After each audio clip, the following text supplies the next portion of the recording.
জাতিসংঘের নির্দেশের দ্বিগুণ শক্তি নিয়ে দেশে ফিরল শেখ হাসিনা। গোয়েন্দা তদন্তে ১০ জন উপদেষ্টা এবং ২০ জন সমন্বয়কের সকল অপকর্ম দুর্নীতি ফাঁস হয়ে গেছে। সেনাপ্রধান বলল তাদের ফাঁসি এবার হবেই। চেষ্টায় এখানে কিন্তু আওয়ামী লীগের লোকজন মাঠে নেমে এসেছে এবং যে করে হোক ডক্টর ইউনূসকে মেরে ফেলে হলেও তাকে ক্ষমতাচ্যুত করতে হবে এবং তারা কিন্তু সাবেক প্রধানমন্ত্রী শেখ হাসিনাকে ফিরিয়ে আনার জন্য এখানে জমায়েত হয়েছে এবং আপনারা দেখতে পাচ্ছেন দলে দলে কিন্তু সেখানে মানুষ করতেছে এবং ডক্টর ইউনূসকে যেভাবে হোক করতে খেলা যাচ্ছে ধরে আগিয়ে রাখা এবং তা ছড়িয়ে পড়তে দেওয়ার পিছনে অনেক মানুষের সমন্বিত স্যাবোটাজ ছিল এবং সেটা করেছে জেনারেল ওয়াকারের জিম্মায় থাকা সেনা অফিসাররা। বাংলাদেশের সামরিক গোয়েন্দা সংস্থা ডিজিএফআই এর পরপর ৫ জন ডিজির বিরুদ্ধে মানবতা বিরোধী অপরাধের অভিযোগে গ্রেপ্তারি পরোয়ানা জারি হলো।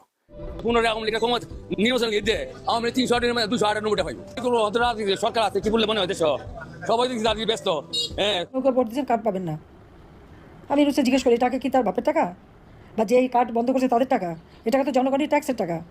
ইউনূস তো ট্যাক্স বাকি দেয়, ইউনূস তো বলতে পারবে না যে এই টাকা তার অংশীদারিত্ব আছে।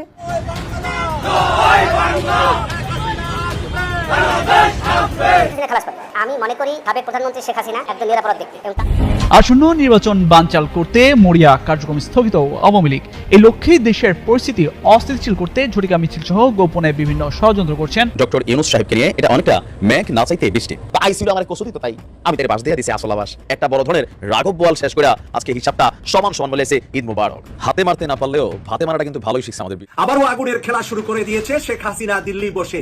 দিল্লি থাকলেও ঢাকা, চট্টগ্রাম সহ বাংলাদেশের বিভিন্ন জায়গায় আগুনের খেলা শুরু করে দিয়েছে শেখ হাসিনা। কারণ এই আগুনের খেলা আওয়ামী লীগের খেলা। আওয়ামী লীগ বিভিন্ন ভাবে চেয়েছে খেলার জন্য, কোনো খেলাতেই সাকসেস হচ্ছে না। আমাদের আলোচনার বিষয় হচ্ছে বেরিয়ে আসছে বিমানবন্দরে আগুনের গোপন কাহিনী। এটা কি দুর্ঘটনা? বিদায় নিচ্ছে ডক্টর ইউনূস। হঠাৎ করেই পতনের ঘণ্টা বেজে উঠল তিনার। একের পর এক মিছিল নিয়ে ঢাকায় প্রবেশ করছে আওয়ামী লীগ ছাত্রলীগের কর্মীরা। হঠাৎ করেই খেলা বদলে যাচ্ছে। ডক্টর মোহাম্মদ ইউনূস তিনি এতটা চাপে পড়তে যাচ্ছেন যে ডক্টর ইউনূস এবং তার সরকার প্রচন্ড চাপে পড়তে যাচ্ছেন। ফেব্রুয়ারিতে নির্বাচন হবে না। সুপ্রিয় দর্শক, এতক্ষণ দেখছিলেন সংবাদ শিরোনাম। তো অবশ্যই বুঝতে পারতেছেন আজকের প্রতিবেদনটি কতটা গুরুত্বপূর্ণ হতে যাচ্ছে। হাতে থাকা সর্বশেষ রাজনৈতিক সংবাদগুলো আপনাদের মাঝে শেয়ার করতেছি। আপনি যদি এক ভিডিওর মাধ্যমে সকল রাজনৈতিক ভিডিও দেখতে চান তাহলে অবশ্যই আমাদের চ্যানেলটি সাবস্ক্রাইব করে আমাদের সঙ্গেই থাকবেন। তো চলুন কথা না বাড়িয়ে ধারাবাহিকভাবে আমরা একের পর এক ভিডিওগুলো দেখতে থাকি। অন্যদিকে তখন আওয়ামী লীগের এই যে আসন ভিত্তিক মিছিল, ঢাকা 13 আসন মিছিল বের করছে, ফেনী 1 আসন মিছিল বের করছে, ঢাকা 14 আসন মিছিল বের করছে, তাতে মনে হচ্ছে যে আওয়ামী লীগের ওই যে সভানেত্রী শেখ হাসিনা যে তৃণমূলে আওয়ামী লীগকে শক্তিশালীকরণের কাজ করছেন, সেখানে এখন সম্ভবত নির্বাচনী আসন ভিত্তিক আলাপ তারা শুরু করেছেন এবং নির্বাচনী আসন ভিত্তিক নেতৃত্ব নির্ধারণ করে দিয়ে, নেতাকর্মীদের নির্ধারণ করে দিয়ে তাদেরকে তাদের তৎপরতা দেখিয়ে দলকে রাজপথে ফিরিয়ে আনতে এবং রাজনীতির ময়দানে ফিরিয়ে আনার নির্দেশনা দেওয়া হয়েছে। এই বিষয়টা এই মিছিলের খবরগুলো যেভাবে এসেছে তাতে আমার কাছে অত্যন্ত পরিষ্কার বলে মনে হয়েছে। ঢাকা শহরের অন্তত 11টি স্থান থেকে আওয়ামী লীগ এবং এর অঙ্গ সংগঠনের নেতাকর্মীরা আবারও ঝটিকা মিছিল বের করে ইউনূস সরকার এবং তার আইন শৃঙ্খলা রক্ষাকারী বাহিনীকে একরকম কাঁপিয়ে দিয়েছে। বিশেষভাবে এমন একটা সময়ে যখন গত 24শে সেপ্টেম্বর আওয়ামী লীগ যখন ঢাকা শহরের বিভিন্ন স্থান থেকে মিছিল বের করে একটা কেন্দ্রে জড়ো হওয়ার দিকে প্রায় অগ্রসর হয়ে যাচ্ছিল এবং যেটাকে সরকারের বিভিন্ন গোয়েন্দা সংস্থার তরফে আওয়ামী লীগের ঢাকা দখল করে নেওয়ার প্রধান এবং প্রথম একটা সফল উদ্যোগ হয়ে পড়তে যাচ্ছিল বলে অভিহিত করা হচ্ছে, যেখানে প্রায় লাখখানেক লোকের তারা সমাবেশ ঘটিয়ে ফেলার পরিকল্পনা নাকি করেছিল।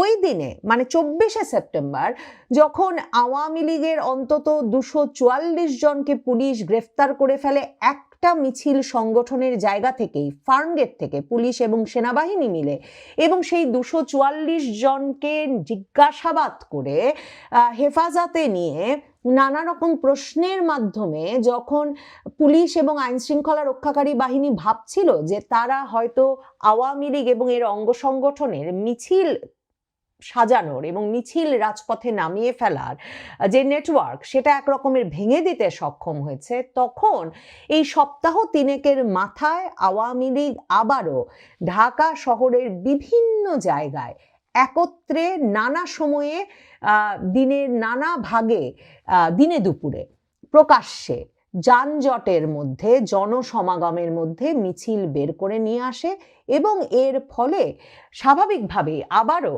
ইউনূস সরকার এবং তার আইন শৃঙ্খলা রক্ষাকারী বাহিনী একরকম নড়ে চড়ে বসেছে।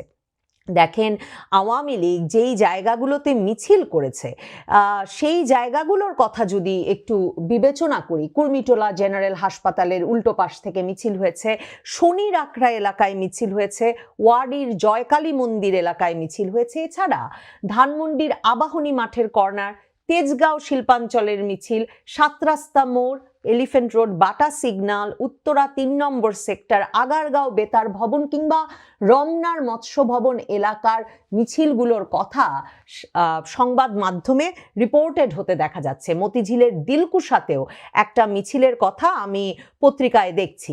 তো এই অবস্থায় অন্তত 11টা স্পটে মিছিল হয়েছে বলে সংবাদ মাধ্যমগুলো খবর দিচ্ছে। তবে আওয়ামী লীগের ফেসবুক পেজে বলা হচ্ছে যে অন্তত রাজধানীর 35টি স্পটে একসাথে মিছিল করেছে এবং জয় বাংলা স্লোগানে রাজপথ প্রকম্পিত করেছে আওয়ামী লীগের নেতাকর্মীরা। ফেসবুক পেজ, সামাজিক যোগাযোগ মাধ্যম, এগুলো দেখলে আরেকটা জিনিস আমার কাছে খুব তাৎপর্যপূর্ণ মনে হয়েছে যে আওয়ামী লীগ একরকম যখন 6টি মানবাধিকার সংগঠন একসাথে চিঠি লিখে ইউনূস সরকারকে বলেছে যে তারা মনে করে ইউনূস সরকার যে সন্ত্রাস বিরোধী আইনের আওতায় আওয়ামী লীগ এবং তার অঙ্গ সংগঠনগুলোর কার্যক্রম নিষিদ্ধ করে দিয়েছে, এই কার্যক্রম নিষিদ্ধ করার পদক্ষেপকে তারা মানবাধিকার বিরোধী কার্যক্রম মনে করে। তারা মনে করে এই কার্যক্রমের নিষেধাজ্ঞা তুলে নেওয়া উচিত। এছাড়া মানবাধিকার সংগঠনগুলো এই যে স্পষ্টতই Civicus, Committee to Protect Journalists, Fortify Rights, Human Rights Watch, Robert F Kennedy Human Rights Tech Global ইনস্টিটিউটের মতো মানবাধিকার সংগঠনগুলো যে ইউনূস সরকারকে পরিষ্কার করে চিঠি লিখে বলছে যে একরকম যেমন কার্যক্রমে নিষেধাজ্ঞা আওয়ামী লীগের তুলে নেওয়া উচিত, তেমনি তারা মনে করে এই যে সন্ত্রাস বিরোধী আইন সহ যে কোনো মামলা দিয়ে আওয়ামী লীগ সহ তার অঙ্গ সংগঠনের নেতাকর্মীদের ওপর যেভাবে চলমান নির্বিচার গ্রেফতার ও আটক চলছে সেটা অবিলম্বে বন্ধ করতে হবে। এছাড়া এই মানবাধিকার সংগঠনগুলো আন্তর্জাতিকভাবে সুপরিচিত, খ্যাতিমান এই মানবাধিকার সংগঠনগুলো বলেছে যে আওয়ামী লীগের নেতাকর্মীদের বিরুদ্ধে দায়ের করা যেসব মামলা রয়েছে সেগুলোর ক্ষেত্রেও গ্রহণযোগ্য তথ্য প্রমাণের ঘাটতি রয়েছে এবং সেগুলো রাজনৈতিক উদ্দেশ্য প্রণোদিত, কাজেই সেগুলো তুলে নিতে হবে। এছাড়া দেখেন, হিউম্যান রাইটস ওয়াচ কিন্তু এর আগের সপ্তাহেও এক দফা তার ওয়েবসাইটে বিবৃতি দিয়ে বলেছে যে যে ধরনের মানবাধিকার লঙ্ঘনের ঘটনা ঘটছে আওয়ামী লীগের এবং আওয়ামী লীগের অঙ্গ সংগঠনের নেতাকর্মী, সাংবাদিক, শিল্পী, বুদ্ধিজীবীদের ক্ষেত্রে ইউনূস সরকারকে সেটা বন্ধ করতে হবে। জাতিসংঘের মানবাধিকার কমিশনের দফতরকে এদিকে নজর দিতে হবে যে কি করে বাংলাদেশে এ ধরনের মানবাধিকার লঙ্ঘনের ঘটনা ঘটতে পারছে। এবং হিউম্যান রাইটস ওয়াচ পরিষ্কার করে বলেছে যে আওয়ামী লীগের নির্বাচনে অংশগ্রহণও নিশ্চিত করতে হবে, কারণ রাজনীতিতে নিষিদ্ধ করে নির্বাচন থেকে দূরে রাখাকে তারা মানবাধিকার বিরোধী তৎপরতা বলে মনে করে। দেখেন, এসব চাপের মধ্যে আওয়ামী লীগ যখন আবারও মিছিল নিয়ে রাজপথে বেরিয়ে এলো তখন আওয়ামী লীগের ফেসবুক পেজে গেলে যেটা খুব তাৎপর্যপূর্ণ বলে আমার মনে হয়েছে সেটা হচ্ছে যে দলটি এই এত প্রতিকূলতার মধ্যেও যে সংগঠিত হয়ে চলেছে তার প্রমাণ মেলে এই মিছিলগুলোতে। শুধু মিছিল বের করেছে বলে নয়, দলটি রীতিমতো চিহ্নিত করছে এখন যে কোন মিছিলটি কোন সংগঠন বের করেছে, মানে কোন এলাকায় স্বেচ্ছাসেবক লীগ বের করেছে, কোন এলাকায় ছাত্রলীগ বের করেছে। শুধু তাই নয়, আসন ভিত্তিক মিছিলের আয়োজন করছে রাজধানীতে আওয়ামী লীগ এবং এর অঙ্গ সহযোগী সংগঠনের নেতাকর্মীরা, যেমন ফেনী এক আসনের আওয়ামী লীগ এবং অঙ্গ সহযোগী সংগঠনের উদ্যোগে রাজধানীতে বিক্ষোভ মিছিল হয়েছে, তার ভিডিও দেখা যাচ্ছে। শেরপুর জেলা ছাত্রলীগের নেতাকর্মীরা বিক্ষোভ মিছিল করেছেন। এরপর দেখা যাচ্ছে ঢাকা 14 আসন এবং 13 আসনের নেতাকর্মীরা আলাদাভাবে মিছিল বের করেছেন। এছাড়া ডেমরা এলাকায় ঢাকা মহানগর দক্ষিণ ছাত্রলীগ বিক্ষোভ মিছিল করেছে। এই বিষয়গুলো আমার কাছে অত্যন্ত তাৎপর্যপূর্ণ মনে হচ্ছে এই জায়গা থেকেও যে তার মানে কি আওয়ামী লীগ আসন ভিত্তিক নেতা চিহ্নিত করে দায়িত্ব দিয়ে দিয়েছে যে এই আসন বা এই এলাকার এই সুনির্দিষ্ট সংগঠন এই ব্যক্তি বা এই ব্যক্তিবর্গ সংগঠন করবেন এবং তারা মিছিল বের করবেন। তার মানে আওয়ামী লীগ একেবারে তৃণমূল পর্যায়ে সংগঠিত হচ্ছে, শুধু সেটা নয়, ঢাকা মহানগর পুলিশ যেটা বলছিল গত কয়েক মাস ধরে, যখন কিছুতেই তারা আওয়ামী লীগের মিছিল সামাল দিতে পারছিল না এবং যখন আওয়ামী লীগের মিছিলগুলো বড় হয়ে উঠলো অনেক আকারে, তখন মনে করে দেখুন ঢাকা মেট্রোপলিটন পুলিশ বারবার বলছিল যে এরা বিভিন্ন জেলা শহর থেকে এসে মানে ঢাকা শহরে জড়ো হচ্ছেন এবং মিছিল আয়োজনের কাজ করছেন এবং সংগঠিত করে রাজপথে মিছিল নিয়ে নেমে যাচ্ছেন। খুলনা বিভাগের নেতাকর্মীরা আলাদা করে মিছিল করেছেন আজকে ঢাকার রাজপথে।